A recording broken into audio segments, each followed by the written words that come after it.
Tim Hortons didn't lose Canada because people stopped drinking coffee. It lost Canada because it forgot why people loved it in the first place. By the end of this video, you'll know exactly how a brand built on community trust managed to burn through 50 years of goodwill in less than a decade, and what it means for every Canadian who ever held a double-double on a cold morning. It started simply enough. 1964. Hamilton, Ontario. An NHL player named Tim Horton and his business partner opened a small coffee shop. What they created wasn't a fast food chain. It was a neighborhood gathering place where working people sat with ceramic mugs, read the paper, and felt at home. That feeling, ordinary, warm, unpretentious, became the backbone of something Canada had never quite seen before. When Tim Horton died in 1974, his business partner bought full control and spent the next 2 decades running the company with an almost obsessive focus on quality. Franchise owners were partners, not just operators. The customer came first and the franchisee came a close second. Under that approach, the chain grew steadily because the relationship between head office and store owners actually worked. Then the company got too big for that philosophy to survive. The 1995 merger with Wendy's brought American corporate structure into the equation. Executives who hadn't grown up inside the brand started making decisions about it. The focus shifted from what made the stores feel like Tim Hortons toward what made the spreadsheet look cleaner. Here is where the real damage started. The original Tim Hortons made everything fresh. Bakers worked through the night. Donuts were cut, fried, and glazed in-store, sometimes just hours before a customer picked one up. It was a real bakery operation hidden inside a coffee shop, and Canadians could taste the difference. The company replaced that system with a centralized production model. Products were partially baked at a facility, frozen, shipped to stores, and finished in a special oven. Head office called it the always fresh system. Franchise owners called it a disaster. Their margins got squeezed as centralized unit costs came in significantly higher than in-store baking, and customers noticed the change in quality, even if they couldn't name exactly what was different. The donut that used to feel like it came from a real kitchen now felt like it came from a factory. Because it did. You can survive a product dip if your coffee is still trusted. For decades, Tim Hortons coffee was exactly that. But when the company changed its sourcing and roasting approach in pursuit of tighter cost control, people started asking whether the cup tasted the same.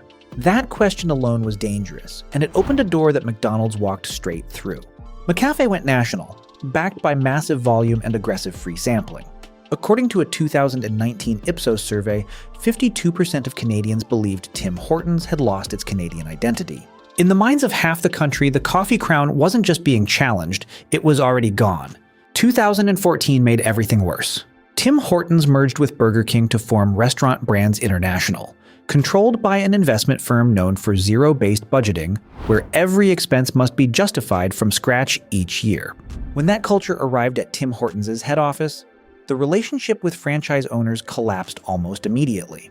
A group of them formed an association and launched legal action against their own parent company, alleging that money from a shared advertising fund was being redirected to cover corporate overhead, and that mandatory supply costs had been inflated to transfer profit from store owners to head office. The people running the stores every day felt the company they had helped build was no longer on their side. That financial squeeze fed directly into the public relations disaster of 2018.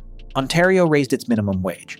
Franchise owners, already squeezed by rising supply costs and shrinking margins, had little room to absorb the added labor expense. Some locations responded by cutting employee benefits and paid breaks. The reaction from Canadians was swift and brutal. The brand that had spent 50 years presenting itself as a champion of ordinary working people now looked like it was cutting corners on the workers making the coffee.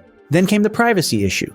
Tim Hortons' app was found to have collected user location data in ways customers had not expected. A federal investigation followed.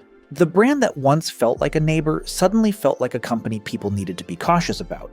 The brand also started stretching its menu into burgers, wraps, and bowls in ways that left customers confused. When you try to compete with everyone, you risk becoming nobody. Marketing campaigns, including a high-profile celebrity collaboration, generated attention, but also revealed something uncomfortable. The brand now needed outside excitement to feel relevant. That's a long way from the days when the coffee and the community were enough. As of 2024, Tim Hortons still operates over 4,000 locations across Canada and holds roughly 23% of the Canadian restaurant market, according to Statista. The company has announced local sourcing efforts and new marketing strategies aimed at reconnecting with Canadian consumers. Whether those moves actually change anything remains an open question. Is Tim Hortons still Canada's coffee shop, or is it just another global fast food chain wearing a Canadian logo? The answer probably depends on which Tim Hortons you're thinking of. The one from 1964 built on fresh baking, community, and trust? That one may already be gone. The one with 4,000 locations still serving millions of cups a week? That one is very much still here. The real question is whether those two things can ever be the same again.